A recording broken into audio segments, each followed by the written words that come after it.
Hello，大家好，我係 Alicia，加拿大政府註冊移民顧問，歡迎大家嚟到我哋每個禮拜嘅 Housing Council Immigration News 恆信移民資訊，帶俾大家咧最新嘅移民信息嘅。咁最近咧就我哋好多 Stream A 同 Stream B 嘅 client 咧就問啦，喂，如果我哋申請咗聽講話好耐嘅喎，申請咗 PR 之後咧 ，Provincial Nominee Program 咧係咪一個 option 咧？即係省提名計劃另一個渠道咧？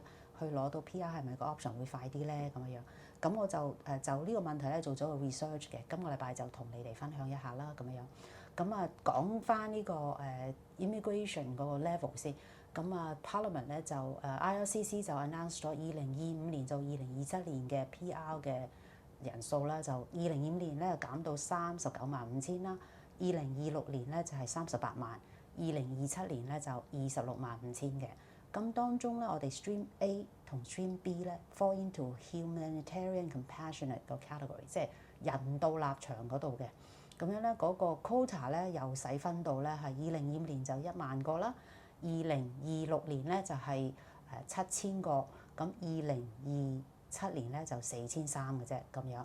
咁有消息報道咧就係話咧 IRCC 講咧就係同記者講咧就係如果 Stream A 同 Stream B而家申請咗個 application 咧，可能要過咗2027年先至可以 process 啦，等成2年幾嘅。咁我哋再睇睇嗰個 provincial nominee 係咪一個 option 啦？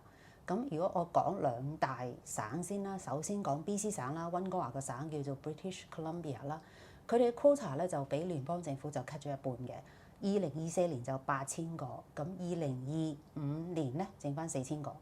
咁樣咧，佢哋就將呢啲 quota 咧就俾咗已經等緊 process 嘅 provincial nominee program 嘅。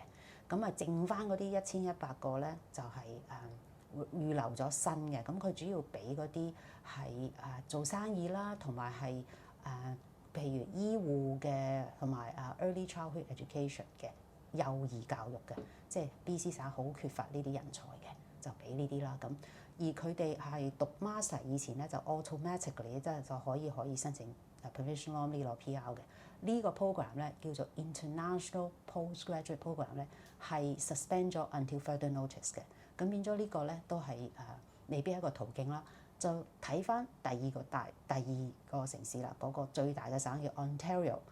咁佢哋咧就嗰個 quota 咧就17500，咁舊年咧21500嘅個 quota， 佢哋個省大啲啦咁樣，咁變咗咧佢為咗適應咗呢個減少咗 quota 咧，佢做生意咧佢已經唔可以再 nominate 㗎啦咁樣，咁變咗係主要留翻啲 quota 俾嗰啲係 engineering 主要係醫護人士啦咁樣。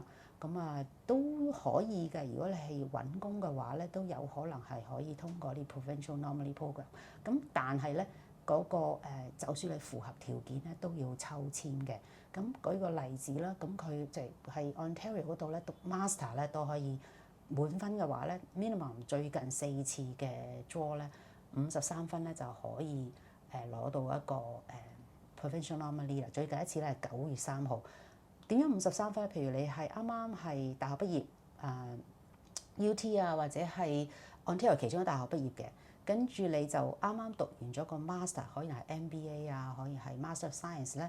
咁你大概24-25歲咧，你就可以攞到53分，咁僅可以俾佢抽到咧去申請個 PR 嘅。